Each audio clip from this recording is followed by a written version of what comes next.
রাজ্য পুলিশের ডিজি রাজীব কুমারকে দায়িত্ব থেকে সরিয়ে দেওয়ার নির্দেশ দিয়েছে জাতীয় নির্বাচন কমিশন। এই সিদ্ধান্ত প্রকাশ্যে আসার পরেই কেন্দ্রের শাসক দল বিজেপিকে আক্রমণ করলেন তৃণমূলের রাজ্য সাধারণ সম্পাদক কুণাল ঘোষ। সোমবার তৃণমূল ভবনে সাংবাদিক বৈঠক করেন কুণাল ঘোষ ও মমতা বালা ঠাকুর। গার্ডেন রিচ কাণ্ড ও মতুয়া ইস্যু ছাড়াও সাংবাদিকদের প্রশ্নের উত্তরে ডিজির অপসারণ প্রসঙ্গেও মন্তব্য করেন কুণাল ঘোষ। জানান, বিভিন্ন কেন্দ্রীয় সংস্থাকে নিজেদের স্বার্থে বিজেপি ব্যবহার করছে, আর এক্ষেত্রেও তারই প্রতিফলন দেখা গিয়েছে। দেখুন, আমরা এটুকু বলতে পারি যে বিজেপি সমস্ত এই ধরনের প্রতিষ্ঠানগুলোকে দখল করতে চাইছে। তারা এজেন্সিগুলো দখল নিয়েছে, তারা বিভিন্ন অন্যান্য সংস্থার দখল নিয়ে নিচ্ছে। নির্বাচন কমিশন সেখানে যেভাবে বিচার বিভাগের শীর্ষ প্রতিনিধিকে সরিয়ে নিজেদের লোক বসাবার তারা ব্যবস্থাপনা করে নিয়েছে, ফলে বিজেপি পুরোদস্তুর চাইছে এই ধরনের স্বাধীন সংস্থাগুলিকে তারা দখলদারিতে নিয়ে এসে তাদের নিজস্ব এজেন্ডা, তাদের দলের কর্মসূচি, তাদের দলের যে সুবিধা হলে কিসে হয় সেই ধরনের কাজ করতে চাইছে ভারতীয় জনতা পার্টি।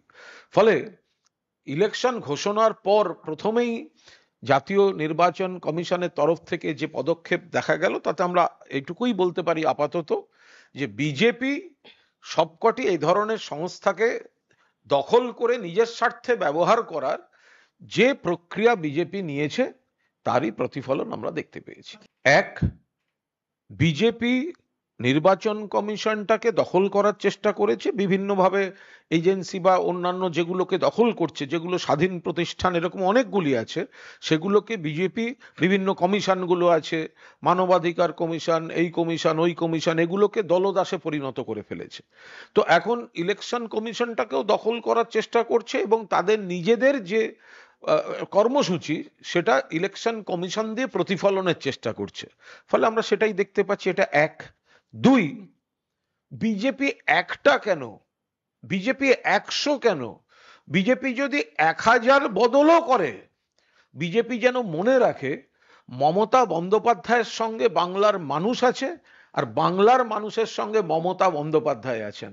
ফলে প্রশাসনের কোন পদে রাজ্য বিজেপির সুপারিশ মেনে কাকে কখন বসানো হবে, এগুলোর সঙ্গে ফলাফলের কোনো সম্পর্ক থাকবে না। ভোট হবে, বিজেপি হারবে।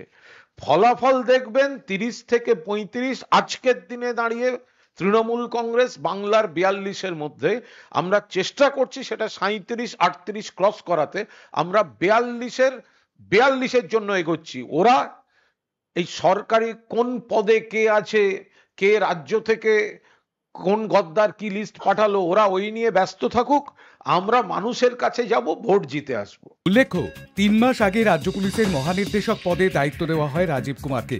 সোমবার জাতীয় নির্বাচন কমিশনের তরফে রাজ্যের মুখ্য সচিব বিপি গোপালিকাকে চিঠি দিয়ে অবিলম্বে রাজীব কুমারকে ডিজির পদ থেকে সরিয়ে দিতে বলা হয়েছে।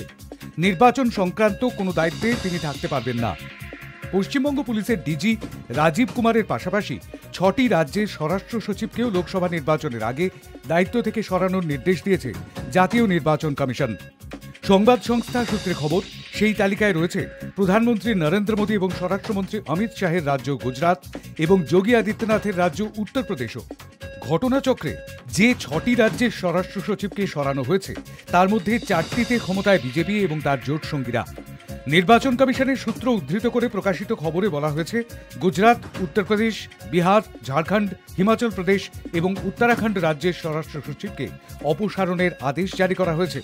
গুজরাট এবং উত্তরপ্রদেশ ছাড়াও উত্তরাখণ্ডে ক্ষমতায় বিজেপি, বিহারে জেডিইউ বিজেপি জোট, হিমাচলে কংগ্রেস এবং ঝাড়খণ্ডে জেএমএম কংগ্রেস জোট ক্ষমতায়।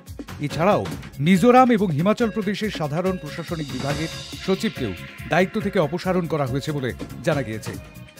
High news network.